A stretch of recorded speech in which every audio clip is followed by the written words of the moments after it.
जुबान पर शांति का भरोसा लेकिन समंदर की लहरों पर महायुद्ध की तैयारी। क्या व्हाइट हाउस दुनिया से कुछ छिपा रहा है या फिर डोनाल्ड ट्रंप एक ऐसे सैन्य ऑपरेशन की पटकथा लिख चुके हैं जो पिछले 2 दशकों में अमेरिका का सबसे बड़ा दाव होने वाला है। नमस्कार, मैं प्रिया श्रीवास्तव और आप देख रहे हैं न्यूज़ 18।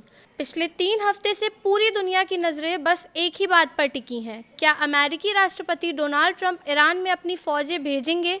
वैसे तो ट्रंप इस मामले में काफ़ी सीक्रेट्स रख रहे हैं, लेकिन सैटेलाइट की नज़रों से कुछ नहीं छिपा। ताज़ा सैटेलाइट तस्वीरों ने हलचल मचा दी है। खबर है कि 2200 घातक मरीन सैनिकों से लैस अमेरिका का एक नया युद्धपोत यूएसएस त्रिपोली में मिडिल ईस्ट की ओर निकल चुका है। दिलचस्प बात यह है कि इस वक्त ये जहाज़ दक्षिण हिंद महासागर में भारत के काफ़ी करीब है। जानकार मान रहे हैं कि अगले हफ्ते से ईरान युद्ध एक नए और ख़तरनाक मोड़ पर पहुंच सकता है। गुरुवार को जब मीडिया ने ट्रंप से बातचीत की तो उन्होंने अपने अंदाज में चुटकी लेते हुए कहा, मैं कहीं भी सोना नहीं भेज रहा हूँ। अगर भेज भी रहा होता तो किसी को बताता नहीं। अब ट्रंप की ये बातें कितनी सच है और कितनी नहीं, ये तो वक्त बताएगा, क्योंकि वो अपने अप्रत्याशित फैसलों के लिए ही जाने जाते हैं। अमेरिकी सुरक्षा अधिकारियों का तो यहाँ तक कहना है कि ट्रंप ईरान में अपने अभियान को और मजबूत करने के लिए हज़ारों सैनिकों की तैनाती पर काफ़ी गंभीरता से विचार कर रहे हैं। अब सवाल उठता है कि अमेरिका आखिर ज़मीनी स्तर पर अपनी सेना क्यों उतारना चाहता है। इसके पीछे 2 बहुत बड़े कारण हैं।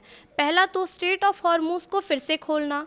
आपको बता दें कि दुनिया का 20% तेल और गैस इसी रास्ते से गुजरता है। 28 फरवरी को युद्ध शुरू होने के बाद से ईरान ने इस रास्ते को लगभग ठप कर दिया है, जिससे पूरी दुनिया में तेल की कीमतें आसमान छू रही हैं। ईरान ने भले ही भारत और पाकिस्तान की तरफ जाने वाले कुछ टैंकरों को रास्ता दे दिया हो, लेकिन पश्चिमी देशों के जहाज़ों पर हमले की धमकी भी दे रखी है। ऊपर से वो अब यहाँ से गुजरने वालों से मनमाना टैक्स भी वसूल रहा है। एक टैंकर ऑपरेटर ने तो यहाँ तक दावा किया है कि उसे सुरक्षित निकलने के लिए करीब $20 लाख रुपए देने पड़े। अब सवाल ये है कि क्या यूएसएस त्रिपोली बनेगा ट्रंप का सबसे बड़ा हथियार?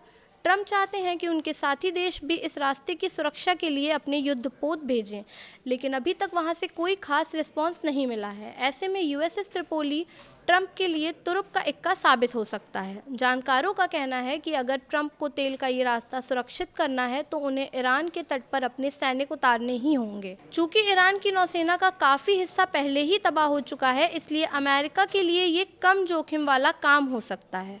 कुछ अधिकारियों का मानना है कि ट्रंप इन मरीन सैनिकों का इस्तेमाल ईरान के छोटे द्वीपों पर कब्जा करने के लिए कर सकते हैं, ताकि वहां से कमर्शियल जहाज़ों की सुरक्षा की जा सके। दूसरी बड़ी वजह है ईरान का परमाणु खजाना। बताया जा रहा है कि ईरान के पास करीब 950 पाउंड से ज़्यादा उच्च संवर्धित यूरेनियम है, जिसके इस्तेमाल परमाणु हथियार बनाने में हो सकता है। ये सारा यूरेनियम उन ठिकानों के मलबे के नीचे दबा है जहां अमेरिका और इजराइल ने बमबारी की थी। अब इस खजाने को सुरक्षित करने के लिए ज़मीनी सेना की ज़रूरत पड़ेगी। ट्रंप शुरू से ही एक बात पर अड़े हुए हैं कि वो ईरान को कभी भी परमाणु बम नहीं बनाने देंगे, चाहे इसके लिए उन्हें कोई भी कदम उठाना पड़े। यहाँ यूएसएस त्रिपोली की एंट्री बहुत अहम है। इस पर जापान के ओकिनावा में स्थित 31वें मरीन एक्सपेडिशनरी यूनिट के 2200 सैनिक सवार हैं।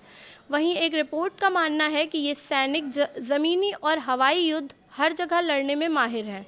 ये कोई मामूली युद्धपोत नहीं, बल्कि एक चलता फिरता किला है जिस पर F-35 स्टील्थ लड़ाकू जेट और घातक हेलीकॉप्टर तैनात हैं।